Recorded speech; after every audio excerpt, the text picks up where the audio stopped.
कि चोर उचक्के, बलात्कारी, मुजरिम, इन लोगों को आप लोग भेजते हैं पार्लियामेंट में और फिर एक्सपेक्ट करते हैं कि आपकी जिंदगी में सुधार हो जाए। नक्को कभी नहीं होने वाला, सवाल ही नहीं पैदा होता। नमस्कार, सत श्री अकाल, सलाम, हेलो आप सभी लोगों को भाइयों। इस वीडियो में लेके चलता हूं अपने बड़े भाई और सहयोगी अभी भाई की ओर।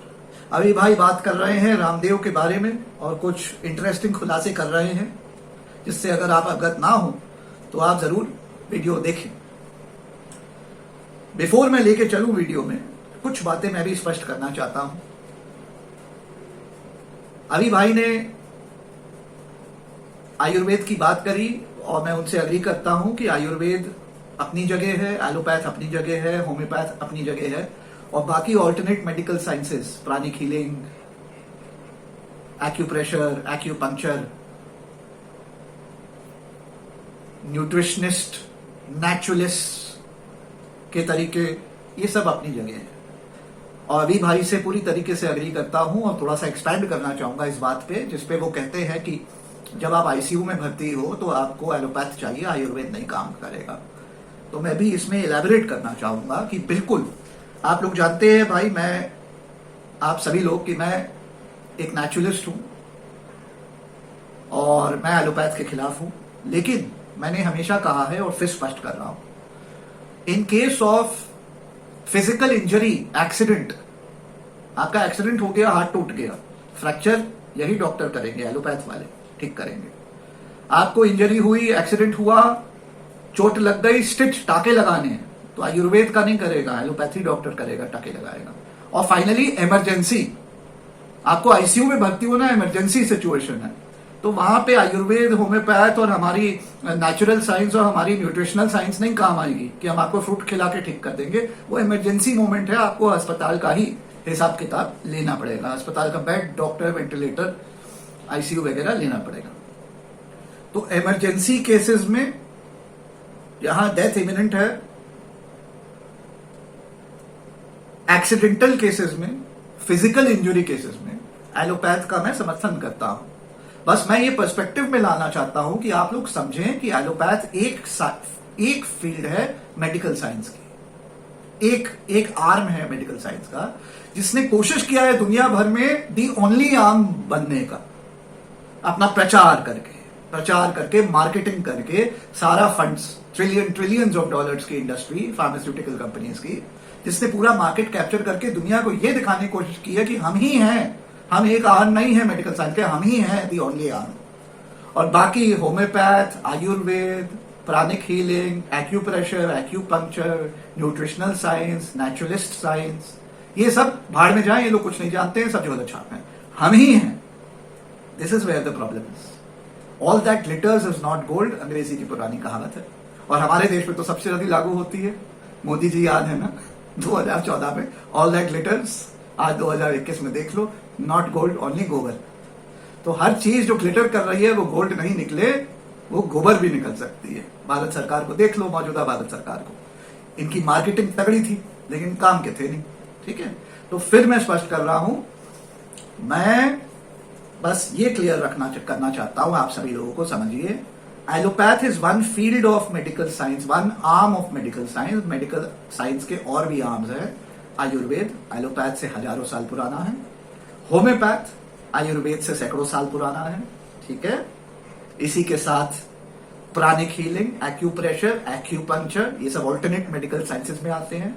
एंड नेचुरोपैथी और न्यूट्रिशनल मेडिसिन, जो ये फ्रूट्स और वेजिटेबल्स के थ्रू होती है, डाइट के थ्रू होती है, राइट।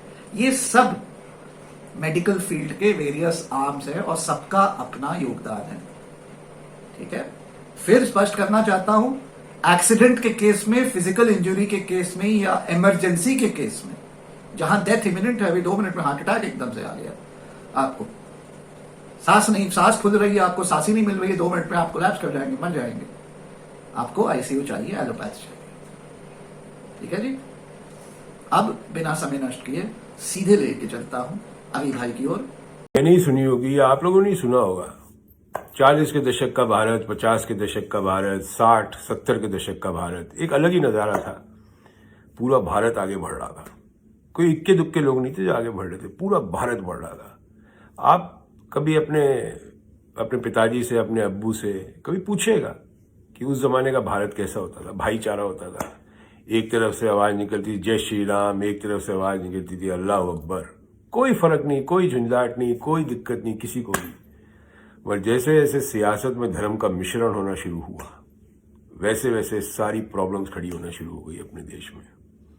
और अब ये ऊपर तक आ चुकी है, मतलब जिसको कहते हैं ना, नाक के ऊपर तक पानी आ चुका है। अब सांस नहीं आ रही अपने देश को, क्योंकि सियासत और धर्म का जो मिश्रण होता है वो बहुत खतरनाक होता है। अभी के जो दौर चल रहा है उसी को देख लो आप लोग, जो जितनी जमाखोरी हो रही है, ये कौन कर रहा है जमाखोरी? सरकार तो नहीं कर रही। ये आप में, हम में से लोग हैं जो 200 रुपए की दवाई 2000 में बेच रहे हैं। जो एम्बुलेंस 1000 रुपए लेती थी वो आदमी आज की तारीख में 10,000 रुपए ले रहा है। मौके पे चौका लगाना, सियासत भी ये करती है आपके नेता, और आप भी यही करते हैं, मौके पे चौका लगाना। नींबू जो 2 रुपए का मिल रहा था नींबू, वो 20 रुपए का मिलने लग गया, क्योंकि विटामिन डी का हल्ला हो गया कि साहब नींबू खाओ, संतरे खाओ। संतरे महंगे हो गए। आप सोचो, अब मैं जिस देश में बैठा हूं ना, यहाँ पे 4 लाख मौतें हुई थी, पर कोई जमाखोरी नहीं हुई थी, कुछ नहीं, सबको बराबर मिला था। तभी धीरे धीरे देश निकल रहा है। हमारे यहाँ सरकार अगर नहलाए तो अपने यहाँ की जो प्रजा है वो दहलाए। वो भी नहीं रुकती और वो भी नहीं रुकते, दोनों नहीं रुकते। सब एक दूसरे को लूटने के लिए लगे हुए, कहीं ना कहीं से लूट ले अपन। मौके पे चौका, आपदा में अफसर, वो है, आपदा में अफसर ढूंढते हैं हर आदमी। अस्पताल में डॉक्टरों का हाल देख लो आप, सेना का हाल देख लो आप, यहां तक कि शिक्षकों का हाल देख लो आप। उनके बारे में तो कोई पूछता ही नहीं है। तो ये पूरा जो है ना ये किस्सा, ये जो भी प्रजातंत्र होता है ना, वो प्रजा से ही चलता है, सरकार नहीं चलाती। सरकार तो उधर बैठी है साइन करने के लिए, जो प्रजातंत्र को अच्छा लगे साइन कर दो जी, ओके, आपको पसंद आए ओके।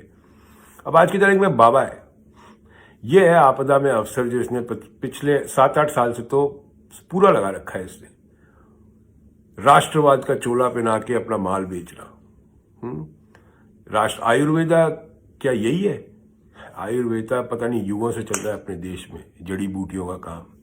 और आयुर्वेदा और एलोपैथी में बहुत बड़ा फर्क है। आज की तारीख में अगर मैं किसी आईसीयू में एडमिट हूं तो आयुर्वेदा नहीं चाहिए, एलोपैथी चाहिए उसके लिए। आयुर्वेदा सही है, मैं कभी नहीं बोलता आयुर्वेदा गलत है, मगर वो उसका एक होता है प्रोसेस। ये आदमी ने डॉक्टर्स को चैलेंज कर दिया, ये आदमी ने सियासत को चैलेंज कर दिया जब ये बोला कि मुझे तो किसी का बाप भी अरेस्ट नहीं कर सकता। तो आज की तारीख में तो भाई देखा जाए तो राष्ट्रपति, प्रधानमंत्री तो ये बाबा है, इसको तो कोई छू ही नहीं सकता। अब क्यों नहीं छू सकता? क्योंकि इसके धंधे में सबका पैसा लगा हुआ है, लगभग सारी पार्टियों का। आप देख लीजिए, एक चीज नोट करिएगा, कितने नेता हैं जो शीर्ष पे बैठे हैं उन्होंने इस बाबा के खिलाफ बोला हो? कितने नेता बताइए, कौन कौन से नेता है जिन्होंने इस बोला हो कि ये बाबा गलत है? जो टॉप पे बैठे, नीचे वाले नहीं, वो तो दूसरी ही जबान चलाते हैं। टॉप पे बैठे हुए नेता, जिसको कहते हैं जो मेन आदमी हर एक पार्टी का, नहीं बोलेंगे। जो टॉप की 3 है ना कंपनियां, जो टॉप के 3 गिरोह हैं, उनमें से एक भी नहीं बोलेगा। इसका पैसा हर जगह लगा हुआ है, स्विस बैंक से लेके लोकल बैंक तक, अर्बन कोऑपरेटिव बैंक तक इसका पैसा है। चंदन की तस्करी का याद होगा आप लोगों को। इसका अगर मतलब रियलिटी में चेक किया जाए ना इसके सामान को, इसका सामान सारा फ्रॉड है टोटल। सरसों का तेल अभी पकड़ा गया अलवर में, देख लिया आप लोगों ने, पहले भी ऐसे ही पकड़ा गया था। एक चीज और मैं आप लोगों को रिमाइंड करा देता हूं, आप लोग भूल जाते हो। ये 2016 में एक प्रोडक्ट है उसके पीछे लग गया था, क्योंकि उसका बिकरा बड़ा होता था, 2 मिनट मैगी नूडल का। याद है आपको? इसने अपना मैगी नूडल निकाला था और इसने कहा था बाहर का मैगी नूडल क्यों खाते हो, ये तो ये है, फलाना है, ढिमकाना है। ये आदमी एक तरह से मोनोपोली करना चाहता है राष्ट्रवाद के नाम से। इसको ये पता नहीं है कि अपने देश में बाहर का सामान तो बहुत समय से आ रहा है। जूता पहनते थे बाटा, वो कहाँ का था? जो कॉलगेट होता था वो कहाँ का था? ये 1950-60 में आ रहा है अपने आप सामान, खूब आता था इंपोर्टेड सामान, कंपटीशन बराबर का होता था, मगर इसको मोनोपोली दी, कब्जा। ये एक तरह से डकैत है। डकैत जो होते हैं ना, जो कब्जा करते हैं, ये इलाका मेरा है, इस इलाके के अंदर कोई नहीं आ सकता। जैसे हफ्ता वसूली करता है। आपने बंबई में सुना होगा हफ्ता वसूली होती है, जैसे 4 गलियां या एक मोहल्ला किसी का हो गया अंडरवर्ल्ड का, उधर दूसरा नहीं आता, पिक्चरों में भी दिखाते हैं। इसी तरह ये पूरे इंडिया को अपना मोहल्ला बनाना चाहता है कि इधर जो आएगा उसको मेरे साथ काम करना पड़ेगा, नहीं तो मैं उसको बर्बाद कर दूंगा। क्यों? क्योंकि देश के जो शीर्ष नेता हैं वो इसके साथ है। तो ये एक और एक 11 वाला मामला है सारा। यहाँ पे बिजनेस के अंदर क्या होता है कि आपको होती है लेवल प्लेइंग फील्ड। एक साथ अगर बिजनेस करे, सबको उतनी अपॉर्चुनिटी मिले तो सही है बात। एक कंपनी थी डाबर, आप लोगों को याद होता, डाबर के पीछे ही पड़ गया था। डाबर कितनी पुरानी कंपनी थी भाई। आयुर्वेदा अपने तो युगों से चल रहा है, मगर हर चीज का एक समय होता है। टायर में अगर पंचर हो जाए ना तो पंचर हाथों हाथ ठीक करना पड़ता है। इसी तरह अगर कोई आदमी आईसीयू में ना तो उसको एलोपैथी चाहिए, उसको आयुर्वेदा से काम नहीं चलेगा। ठीक है, आयुर्वेदा कोई बुरा नहीं है। नीम, जैसे आपको याद होगा, नीम का दातन करते थे, दांत कितने बढ़िया रहते थे, याद है ना आप लोगों को, मगर धीरे धीरे चले गया। अब अगर ये बोले कि नीम ही सबसे बढ़िया है, बाकी सब चीज बेकार है क्योंकि नीम ये बेचता है, तो अब आप बताइए ये क्या करना चाहता है? ये डकैत है या नहीं है? ये डकैत है। इसने एक चोला पहन रखा है, मगर ये है अंदर से डकैत। इसका भाई क्या करता है हरियाणा में, किसी को पता है? कितनी जमीनें इसने कब्जा कर रखी है, किसी को पता है? जो होती है जमीनें, ऑल द लैंड, जो भी इसके जंगल की जमीन जो कोई नहीं खरीद सकता, वो तक इसने खरीदी हुई है। पता है आपको? उत्तराखंड में, जिसका 200 गज का प्लॉट नहीं ले सकते आप वहां एकड़ों जमीन है इसकी। कितने पेड़ इसने कटवा दिए, क्या क्या नहीं कर दिया हो आज तक, आप लोगों को आइडिया है कुछ? फोकस रखिए अपना, फोकस एक टॉपिक पे फोकस रखिए। जब तक वो टॉपिक खत्म नहीं हो उससे ड्रिफ्ट ना होइए। अपने देश में प्रॉब्लम ही है, अपन ड्रिफ्ट हो जाते हैं। कोई आज के दिन बलात्कार आ गया तो तब तक बात करेंगे जब तक वो चल रहा है, जैसे ही दूसरा आया फिर अपन ड्रिफ्ट कर जाएंगे। तो ये जो ड्रिफ्ट करने की आदत है ना, इसी में एक्सीडेंट होता है। अब जैसे गाड़ी चलाते हैं, गाड़ी अगर ड्रिफ्ट करेगी तो आप कहीं ना कहीं भिड़ जाएंगे ना। आप सीधी अपनी लेन में चलिए तो आपको जहां जाना है आप वहां पहुंच जाएंगे। हम ड्रिफ्ट करते हैं। ड्रिफ्ट वाला कौन है जो करवाता है? गोदी मीडिया। ये ड्रिफ्ट करवाता है आपको, जिसको बोलते हैं ध्यान भटकाना। जैसे ही ध्यान भटके नहीं, गाड़ी चलाते हुए क्या बोलते हैं? पलक झपकी और दुर्घटना घटी। अपने देश में क्या होता है? पलक झपकाने देते हैं ये लोग कि दुर्घटना घट जाए फटाफट। तो ये गोदी मीडिया का काम है। ये मतलब कहना चाहे, अगर बोलना चाहे तो बहुत लंबा टॉपिक हो सकता है, मगर प्रॉब्लम आपसे शुरू होती है देश में, सरकार से नहीं। अगर आप लोग सुधर जाएंगे तो आप लोगों को वही अपॉर्चुनिटी मिलेगी जो हमारे बच्चों को मिलती है अमेरिका के अंदर। मैं आपको गारंटी करता हूं 80% नहीं, इससे भी ज्यादा 90% लोग अमेरिका जो आते हैं इंडिया से कुछ नहीं लेके आते, और 20 साल के अंदर अंदर इतना कुछ कर लेते हैं कि उनके बच्चे सब सेटल हो जाते हैं। अब आपने तो 2014 के बाद और 2021 तक, तो 2014 से 2024 तक तो अपनी जिंदगी के 10 साल तो वैसे ही खराब कर दिए। तो अब मिलेगा क्या? एक पुरानी सेइंग है, those who can't help themselves even God will not help them. ये बड़ा सिंपल है। अगर आप अपनी मदद नहीं कर सकते तो ऊपर वाला भी, ईश्वर, भगवान, अल्लाह भी आपकी मदद नहीं कर सकता। तो आपको अपनी मदद करनी पड़ेगी। चोर, उचक्के, बलात्कारी, मुजरिम, इन लोगों को आप लोग भेजते हैं पार्लियामेंट में और फिर एक्सपेक्ट करते हैं कि आपकी जिंदगी में सुधार हो जाए। नक्को कभी नहीं होने वाला, सवाल ही नहीं पैदा होता। आपका जो घर की चाबी दोगे क्या किसी को घर की चाबी दोगे जिसके बारे में जानते ही नहीं हो? आप तो देश की चाबी दे देते हो जिसके बारे में नहीं जानते। एक चोर आके आपको बोलेगी मैं तो ये हूं, मैं फलाना हूं, आप उसको घर की चाबी दे दोगे? अपनी गाड़ी की चाबी दे दोगे? अरे साइकिल की चाबी दे दोगे क्या अपनी? ले मेरी साइकिल ले जा। कोई नहीं देता। आप लोग देश की चाबी दे देते हो। तो धर्म और सियासत का जब भी मिश्रण होगा, बर्बादी आपकी नक्की है, पक्की बात है। बाकी आपकी मर्जी। बहुत बहुत शुक्रिया। जय हिंद। अब उनके खैर अरेस्ट तो किसी, वो जो है उनका बाप भी कोई नहीं कर सकता स्वामी रामदेव को लेकिन एक शोर मचा रहे हैं। हाँ जी, तो ये थे अभी भाई ने एक कमाल की लाइन बोली towards the end of the video, जो मेरे साथ अब वो रह गई है, रिपीट करना चाहूंगा। ही पुट इट सो ब्यूटिफुली। यही है द मैजिक ऑफ अभी डांडिया। वो कुछ चीजें ऐसी पंचलाइंस बोल जाते हैं जो कि स्टे कर जाती है, और इसको तो मैं अब आने वाले 2024 तक इसको रिपीट मोड में चलाऊंगा मैं इस लाइन को। अभी भाई ने कहा, जिन लोगों को तुम अपने घर की चाबी नहीं दोगे, अपने कार की चाबी, अपने साइकिल की चाबी नहीं दोगे, उनको अपने देश चलाने की चाबी ऐसे ही दे देते हो खैरात में। इसके बारे में सोचिएगा, इसके बारे में सोचिएगा। भारतीय जनता पार्टी के 44% एमपीज 303 में के खिलाफ सीरियस क्रिमिनल केसेस हैं। ये वो लोग हैं जिनको आप अपने ड्राइंग रूम में घुसने ना दे नॉर्मल कोर्ट्स में, अगर ये लोग एमपी मिनिस्टर नहीं होते। इनको आप जानते जानते आप कभी नहीं को अपने घर के ड्राइंग रूम में आप घुसने नहीं देंगे, खड़े रहने पे रख देंगे, सोफा नहीं देंगे, पानी नहीं पूछेंगे। और इन लोगों को आपने देश चलाने के लिए पार्लियामेंट में भेज दिया है। और आज देश की दुर्दशा 2021 में आप देख रहे हैं। याद रखिएगा, जब आप इन पे उंगली पॉइंट करते हैं, मोदी जी, भारतीय जनता पार्टी बर्बाद कर दिया देश को, 3 लाख डेथ हो गई, तो ये 3 उंगलियां आप तक पॉइंट करती हैं। इनको चुना किसने था? मैंने 2014 में चुना था, अन्ना की वजह से और कांग्रेस की पॉलिसी पैरालिसिस की वजह से यूपीए 2 में 2011 से 2014 तक।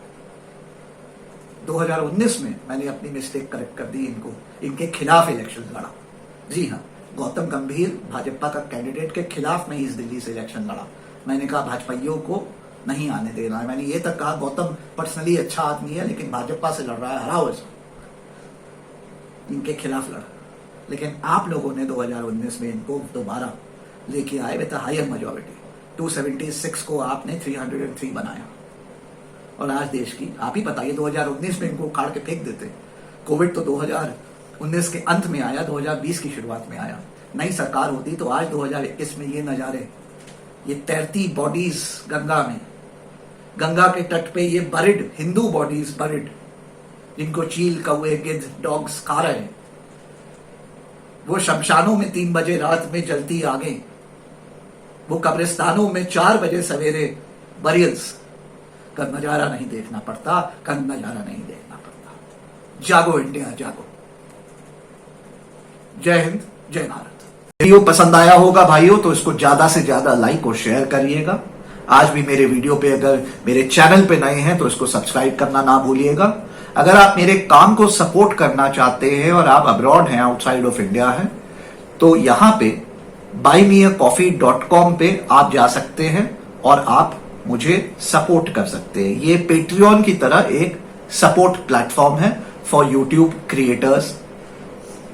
इसके अलावा अगर आप ऑफ कोर्स इंडिया में हैं तो पेटीएम पे मुझे यहां आप सपोर्ट कर सकते हैं। बाकी सभी डिटेल्स मैं मेरे काम के बारे में, मेरी संस्था के बारे में और कैसे आप हमें डोनेट वगैरह कर सकते हैं, वो सारी इस वीडियो के डिस्क्रिप्शन में आप पाएंगे।